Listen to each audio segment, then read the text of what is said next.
It seems that whenever a highly anticipated anime starts airing, the fandom of that said series will upvote the living shit out of it just so it can get a higher score than FMA on MAL. This isn't the case for all of them, of course, but if you're getting a decent adaptation of the source material, then this is bound to happen. At the time of writing this script, Frieren is the new anime that has continued to follow this trend, and that show doesn't even have a quarter of the members that FMA has. This is slowly starting to become such a reoccurring factor on the website that I only look at the top 10 to get a few chuckles in. Although this trend doesn't reflect the overall quality of the show, I just find it personally amusing. However, this year Frieren hasn't been the only new show that continued to follow this trend. Back in the spring season, Oshi finally came out and man, people went nuts. Seriously, it was near impossible to escape this Mr. X looking, face punching, random encounters in the basements looking ass series.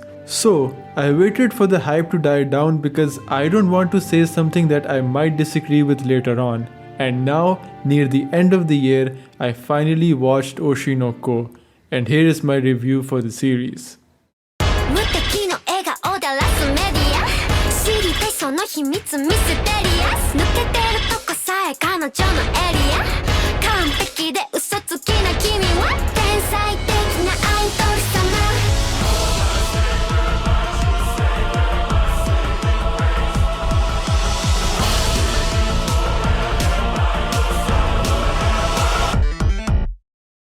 The manga of Oshi has received extremely positive reviews, and I think most of that is because the author of it is the same one who wrote Kaguya-sama. And before getting into the anime, I did read the first few chapters of the manga and I thought the story was okay. Sure, the series tried to create emotional attachments, had a few twists, and showed potential. But as far as opening chapters go in comparison with some of the other series I've been reading, it was definitely an underwhelming start. So, I put the series on hold and it has been on hold ever since. Even after the anime announcement, I didn't feel any sort of motivation to pick it back up because for me, anime is a more easily consumable piece of media even though it is more time consuming. So I said to myself, oh, it's getting an anime, I'll just watch that then. And now that I've finished it, I will change my verdict on the series from okay to good. Do I think the show proved my expectations wrong? To a certain extent, I would say yes. But it does have issues that I never thought about as well. Let's break the series down one by one. The production of the show is wonderful. This is definitely one of the best looking animes of the year, if not the best. From the voice acting to the general sound design, the show has really impressive details and the studio didn't cut any corners with those. I did enjoy the opening and ending songs, but I'm not joining this weird cult where you have to dance like a maniac every time it starts playing. It is clear that the show isn't just made for promoting the manga, and Doga Kobo is finally getting a big title in their collection for about 2 more years. I also found little details like they had this show which was supposed to be an adaptation of a series in the show itself, and one of the major characters is playing a lead role and the audience score for that show is 1 out of 5 stars. So, from the production side, I had a great time. And now we get into the story. Oshi is through and through a character-driven story. The pacing of the series makes it clear, and I don't mean this in an entirely good way. So, let's further dive into the characters and analyze them a bit more clearly. To start things off, I want to talk about Ai.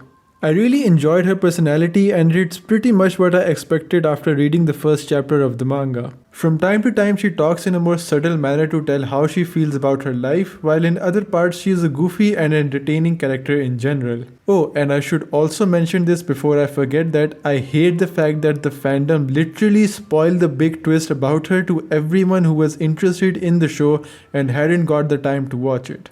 Next up is Mem-cho, and I know what you're thinking already. There are better characters to talk about, but don't worry, we'll get there. I just want to mention her because she is a pretty big reason why I enjoyed the show during the second half. Her silly and carefree personality brought a lot of humor to the story, which I think benefits the series. Up next is Arima Kana, and if you ask me about how I felt about her right after finishing the show, then my reaction would be pretty much like this.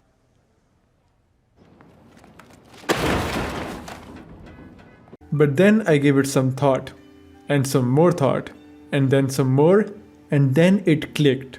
Arima Kana isn't a bad person. She is just terrible when it comes to expressing her feelings. Sure, she badmouths a lot of people, has a superiority complex and other annoying things, but she probably had the toughest time in the industry from a very young age than any other character in the series. Even though the emotional attachment that the author is developing doesn't give her the slack to be extremely obnoxious on screen, I do believe that she is a solid character in general and can get a lot more bearable in the future.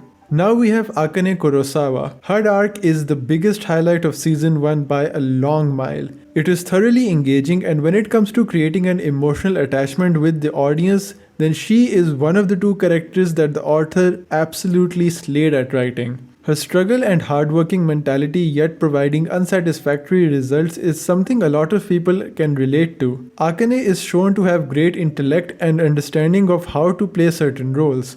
In my opinion, she has the potential to have a much bigger role in the next season. Second to last is Hoshino Aqua, and I want you guys to hear me out on this one. I don't understand why he is written the way he is. The way he is right now, he is nothing more but an empty husk of a shell for me that the plot is conveniently revolving around. It almost seems like there is a group of manga authors who have made this inside running joke of turning their main characters into master manipulators without any explanations.